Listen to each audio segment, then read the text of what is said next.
आज तक रेडियो सुनता है सारा जहां। हेलो नमस्कार, आज तक रेडियो पर आप सुन रहे हैं weekly health podcast hello doctor. मैं हूं खुशबू। Hello doctor.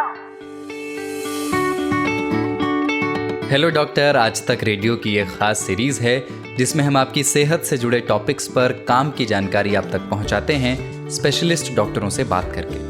यानी अलग अलग बीमारियों पर मशहूर डॉक्टरों का ज्ञान, उनकी सलाह घर बैठे आप तक पहुंचती है हर मंगलवार सुबह आज तक रेडियो पर।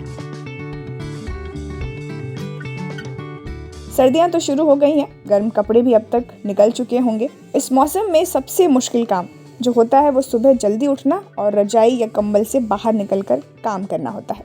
और जब आपके हाथ और पैर ठंडे रहें तो फिर तो और नहीं। शुरुआती सर्दियों में तो ये अच्छा लगता है, लेकिन अगर ये आपके लिए परेशानी बन जाए तो पूरी सर्दियों का मज़ा ही किरकिरा हो जाता है। वैसे तो हाथ पैर इस मौसम में सभी के ठंडे हो जाते हैं, लेकिन कुछ लोग ऐसे होते हैं जिनके हाथ पैर हमेशा सामान्य से ज़्यादा ठंडे रहते हैं। कई लोगों की हथेलियों और तलवे हमेशा ठंडे रहते हैं और गर्म रजाई में रहने के बाद भी गर्म नहीं होते, यानी उन्हें गर्माहट महसूस नहीं होती। लोग इसलिए इग्नोर कर देते हैं कि चलो ठंड आ गई है, इसीलिए इसका होना लाजमी है। लेकिन क्या हाथ और पैरों के ठंडे रहने की वजह हमेशा ठंडा मौसम ही होता है, या फिर इसके पीछे कुछ और कारण भी हो सकते हैं? आज हम आपको हाथ पैर ठंडे होने के कारणों के बारे में बता रहे हैं और आई एम श्योर आप में से कई लोगों को ये दिक्कत होती होगी। मुझे तो डेफिनेटली होती है। मतलब समझिए, घंटों रजाई में बैठे रहो सॉक्स वगैरह पहनकर, लेकिन मजाल जो हाथ पैर गर्म हो जाए। तो इसको सिर्फ ठंड है इसीलिए हो रहा है, ये समझकर इग्नोर करना बिल्कुल भी सही नहीं है। तो आज बात इसी के लिए हमारे साथ हैं डॉक्टर प्रदीप शाह, जो फोर्टिस हॉस्पिटल मुलुंद में जनरल फिजिशियन हैं। बहुत बहुत स्वागत है डॉक्टर आपका। थैंक यू खुशबू। तो डॉक्टर, आज बात सर्दियों में होने वाली कोल्ड फीट या हैंड्स की समस्याओं के ऊपर ही। अक्सर सर्दियों में हाथ पैर तो ठंडे होते हैं, ये आम बात है, लेकिन उसे इतना आम समझना, क्या ये सिर्फ ठंड की वजह से होता है या फिर कुछ और बीमारियों की तरफ भी ये इशारा करता है? सर्दी का मौसम तो चालू हो चुका है और ऐसे अक्सर में हम लोग देखते हैं तो नॉर्मल लोगों के भी अंदर भी it is normal to have ऐसे हाथ पैर ठंडा हो जाना अगर ज्यादा ठंडी रहेगी तो। बट कभी कभी कुछ बीमारियां भी रहती है जिसके अंदर ये ठंडी के सीजन में हाथ पैर ठंडा होना और ज्यादा बढ़ जाता है। जैसे कि कुछ रीजन है, कुछ स्ट्रेस रहेगा या कुछ शॉक लग गया, ऐसा मेंटल शॉक लग गया या कुछ एंग्जाइटी हो गई, तो अपने बॉडी में कुछ ऐसे सब्सटेंस निकलते हैं जिसका नाम है एड्रेनालिन, जिसके वजह से जो छोटी छोटी जो नसें रहती है खून सर्कुलेशन की, जिसको हम लोग कैपिलरीज कहते हैं, वो कंस्ट्रिक्ट हो जाती है। और जैसे वो कंस्ट्रिक्ट हो गई या सिकुड़ गई तो हाथ पैर ठंडे हो जाते हैं। तो ये भी कभी कभी वजह हो सकती है। दूसरी कुछ और भी बहुत सारी वजह है जिसके अंदर हमारे हाथ पैर जरूरत से ज्यादा ठंडे हो जाते हैं। जैसे कुछ हार्ट की बीमारी रहेगी, किसी को हार्ट का मतलब पंपिंग जो है वो कम रहेगा, या तो स्मोकिंग बहुत ज़्यादा करते हैं लोग ठंडी में, तो उसके वजह से भी अपनी जो छोटी जो नसें रहती है वो सिकुड़ जाती है। किसी को नसों की बीमारी रहती है जिसको हम लोग हमारे मेडिकल में एथेरोस्क्लेरोसिस बोलते हैं, तो उसके अंदर भी हम लोग हाथ पैर एकदम ठंडा पाते हैं। कभी किसी को खून कम रहेगा, मतलब एनीमिया जो रहता है, उसके अंदर भी हाथ पैर ठंडे हो जाते हैं। और कुछ कुछ मेडिकल बीमारियां भी है, जैसे कोई बीमारी का नाम है, उसका नाम रेनॉस डिसीज। सो रेनॉस डिसीज में क्या रहता है कि अगर जैसे हमारा हाथ ठंडी में जाएगा तो सीवियर वाजो कंस्ट्रिक्शन हो जाता है। कई सारे डायबिटीज वाले मरीज, मतलब जो शुगर की बीमारी रहती है बहुत सालों से, उनकी भी नसें कमजोर रहती है और ये ठंडी के सीजन में हाथ पैर जरूरत से ज्यादा ठंडे हो जाते हैं। कभी कभी डायबिटीज की वजह से जो नर्व्स रहती है ब्रेन में से जो आती है, वो नर्व्स भी डैमेज होती है और अपना जो बॉडी का सर्कुलेशन, खून का जो फ्लो है वो कंट्रोल करती है, तो उनका वो कंट्रोल करने का पावर कम हो जाता है और जरूरत से ज्यादा ठंडा हो जाता है हाथ पे। किसी किसी को थायराइड की भी बीमारी रहती है, तो थायराइड का अपने बॉडी में जो गले में एक ग्लैंड रहता है जिसको हम लोग थायराइड बोलते हैं, उसका काम ही है कि अपने बॉडी का टेम्परेचर कंट्रोल में रखना, अपना सर्कुलेशन बरकरार रखना, अपना हार्ट का बीटिंग बराबर रखना। तो अगर उसकी भी बीमारी रहेगी वो लोगों को भी हाथ पैर ठंडे हो जाते हैं। क्या इसके कुछ लक्षण भी हो सकते हैं पहले ही, जिससे ये समझा जाए कि ये क्यों हो रहा है? हाँ, तो नॉर्मली क्या होता है कि नॉर्मली जो ठंडी में जो अपने हाथ पैर ठंडे होते हैं, अगर हम लोग एक दूसरे पे रब करेंगे, थोड़ा मालिश मसाज करेंगे तो थोड़ा गर्म हो जाते हैं। लेकिन अगर थोड़ा टाइम करने के बाद भी अगर वो ठंडापन कम नहीं हुआ, या तो किसी को मतलब हिस्ट्री है कि इनके बदन में किधर धब्बे पड़ गए हैं, कुछ रैश है, या कुछ उनको साथ में दूसरी भी कुछ बीमारियां हैं, जैसे कि चक्कर आना, या छाती में मतलब धड़कन तेज हो जाना, या सांस का फूलना। तो इस तरीके की अगर एसोसिएटेड कंप्लेंट्स जो हम लोग बोलते हैं वो रहेगी, तो हम लोग को गौर से और जरा डिटेल में उसको देखना ही चाहिए कि भाई ऐसे क्यों हो रहा है। डॉक्टर, जैसे कि आपने कहा था ब्लड सर्कुलेशन एक वजह होती है कोल्ड फीट हैंड्स के लिए, तो कैसे सर्कुलेशन ठीक किया जाए, ब्लड सर्कुलेशन कैसे ठीक किया जाए? कोई डाइटरी मॉडिफिकेशन कर सकते हैं हम? हाँ, मतलब अगर समझो हम लोग अगर सिंपल तरीके देखेंगे, तो ठंडी रहेगी तो हम लोग अपने हाथ एक ऐसे रब करते हैं, वार्म अप करते हैं। तो मसाज करना और हाथ का वार्म अप करना, कभी कभी मतलब गर्म पानी अपने पैरों पे डालना या गर्म पानी में अपने हाथ को भिगोना, ये हम लोग कर सकते हैं। जो लोग रेगुलरली एक्सरसाइज करते हैं उनकी बॉडी जरा ज़्यादा सक्षम रहती है बॉडी का टेम्परेचर कंट्रोल करने में। तो रेगुलर एक्सरसाइज करने वाले लोगों को ये जो हाथ का जो हाथ पैर का ठंडा होना है वो थोड़ा कम मात्रा में हो जाता है। और घर के होम रेमेडीज भी हम लोग कर सकते हैं, जैसे कि हाथ पैर का मसाज करना, फिर प्याज का जूस बना के उसको हाथ पैर पे लगाना। और कुछ लोग मतलब चाय कॉफी का भी ज्यादा यूज करते हैं ठंडी रहेगी तो, लेकिन चाय कॉफी पीने से क्या होता है कि उस वक्त हम लोग को ठीक लगता है, बट आफ्टर दैट चाय कॉफी के वजह से भी अपने हाथ पैर ठंडे हो जाते हैं। तो चाय कॉफी पीना जरा कम करना चाहिए। बाकी खाने पीने में भी थोड़ा हम लोग अगर गार्लिक जिंजर इसका ज़्यादा यूज़ करें तो सर्कुलेशन बढ़ता है और हाथ पैर का ठंडा होना कम हो जाता है। विटामिन सी वाली चीज़ें जो है, मतलब जैसे कि नींबू शरबत या साइट्रस फ्रूट्स, ये हम लोग लें तो हमारा सर्कुलेशन अच्छी तरह से बरकरार रहता है। तो ये वही घर की मतलब चीज़ें। लेकिन कभी कभी क्या होता है कि प्रॉब्लम जब आता है जब हम लोग को लगता है कि भाई ये तो ठंडी में ऐसे अपने हाथ पैर ठंडे पड़ते ही है और हम लोग उसको निग्लेक्ट कर देते हैं, और अंदर से कुछ बीमारियां रहती है जो मास्क हो जाती है, और फिर आगे चल के वो बीमारियां आगे बढ़ती है। उसके बाद में ख्याल आता है कि ओ, हम लोग तो मतलब जो समझते थे कि ये ठंडी की वजह से हो रहा है वो वाकई ऐसे नहीं है। जैसे कि कुछ बीमारियां जो मैंने आपको पहले बताया, ये सर्कुलेशन की, हार्ट की बीमारी, या रेनॉल्ड्स डिसीज, या एथेरोस्क्लेरोसिस, या किसी किसी को टोबैको रिलेटेड बीमारियां रहती है नसों की। तो ये सब चीजें हम लोग को ध्यान में रखना चाहिए।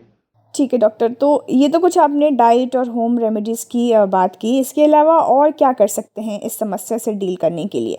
हाँ, मतलब अभी एक तो रेगुलर एक्सरसाइज करने का, थोड़ा ब्रिस्क वॉक, जंपिंग, रनिंग ऐसे हम लोग कर सकते हैं। और जरा मतलब थिक शूज और सॉक्स पहनने का।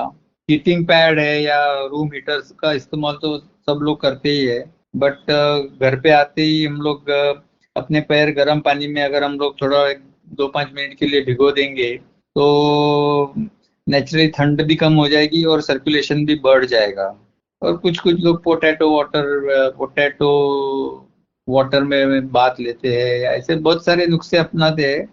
बट मेनली तो कैसा है कि सेल्फ लिमिटिंग अगर रहेगा तो हम लोग को ज़्यादा टेंशन का बात नहीं है कभी, क्योंकि अपना तो देश इतना बड़ा है, तो टेम्परेचर जैसे जैसे नॉर्थ में जाएंगे वैसे ज़्यादा ही होते जाता है। और मतलब it can go up to say may be 0 degree also. तो वहाँ पे तो लोगों को मतलब ये पूरा अपने को ठंडी से प्रोटेक्ट करना ही पड़ता है। अच्छा डॉक्टर, हाथ भी ठंडे रहते हैं कुछ लोगों के सर्दियों में, इसके बारे में भी कुछ उपाय? तो अगर अपना जो बाहर का जो तापमान है सर्दी में अगर बहुत ज्यादा ठंडा रहेगा तो पहली बात तो हम लोग हैंड ग्लोव्स यूज कर सकते हैं। दूसरी बात, हाथ को मतलब जैसे हम लोग घर में आएंगे, हैंड ग्लोव्स निकाल के हाथ अपने एक दूसरे पे रब करके, अगर फिर भी अपने को ऐसे लगा कि भाई ठंडा है तो थोड़ा गर्म पानी में उसको हम लोग अगर थोड़ा टाइम के लिए रखेंगे तो हो सकता है पूरा सर्कुलेशन पैटर्न चेंज हो जाएगा। क्योंकि ठंडी में क्या होता है कि अपने बॉडी का जो कोर टेम्परेचर है वो बॉडी प्रिजर्व करना चाहती है, मतलब सेंट्रल टेम्परेचर जो बोलते हैं, तो प्रिजर्व करने के लिए उसको ये जो एक्सट्रीमिटीज है, मतलब हाथ और पैर, वहाँ का ब्लड फ्लो कम करना पड़ता है, मतलब वहाँ कंस्ट्रिक्शन हो जाता है। तो ये मैकेनिज्म के वजह से नॉर्मली ये ठंडी के सीजन में हाथ पैर ठंडे होते हैं। कभी कभी कोई बीमारी साथ में रहेगी तो then we have to address that disease, मतलब उसका अगर हम लोग फाइंड आउट करेंगे भाई इसको कुछ बीमारी है, तो क्या बीमारी है, या डायबिटीज है, या थायराइड का बीमारी है, या हार्ट का बीमारी है, या नसों का बीमारी है, तो वो हिसाब से फिर हम लोग उसका कुछ इलाज एक्स्ट्रा कर सकते हैं। एक सवाल मेरा आपसे ये था कि हाथ पैर ठंडे होते हैं, कई बीमारियां हैं जैसे आपने जिस तरफ इशारा किया कि ये बीमारियां हो सकती हैं, लेकिन मैं आपसे ये भी पूछना चाहती हूँ कि क्या हाथ पैर ठंडे रहने का कोई कनेक्शन हमारे उम्र से, हमारे एज या फैमिली हिस्ट्री या कुछ मेडिकेशन जो हम दवाएं ले रहे हैं उसका भी कुछ रोल होता है, कोई अहम रोल होता है? आपने बिल्कुल सही बताया, एज, फैमिली हिस्ट्री, ये सब फैक्टर भी बहुत इंपॉर्टेंट है। मतलब हम लोग ने, आपने कभी देखा रहेगा, अगर सपोज 8-10 लोगों का ग्रुप है अपना, तो उसमें से किसी को ठंडी ज्यादा बचती नहीं है और किसी को ठंडी नहीं रहेगी, फिर भी वो कांपने लगते हैं और ठंडी लगता है। तो उसके बॉडी में कितना फैट है, उसका बॉडी कंस्टिट्यूशन कैसे है, और उसका जो कंस्टिट्यूशन है, ये फैक्टर भी बहुत मतलब करते हैं। आपने देखा रहेगा कि लोग जो माउंटेनियरिंग करते हैं या ठंडी के सीजन में हिमालय में वगैरह जाते हैं, ये शेरपा लोग या ये लोग तो मतलब सिर्फ कंबल भी नहीं लेते, अपने सादे से हिमालय में भी, मतलब बर्फ में भी ये लोग घूम सकते हैं। तो body acclimatisation is also important. Ji.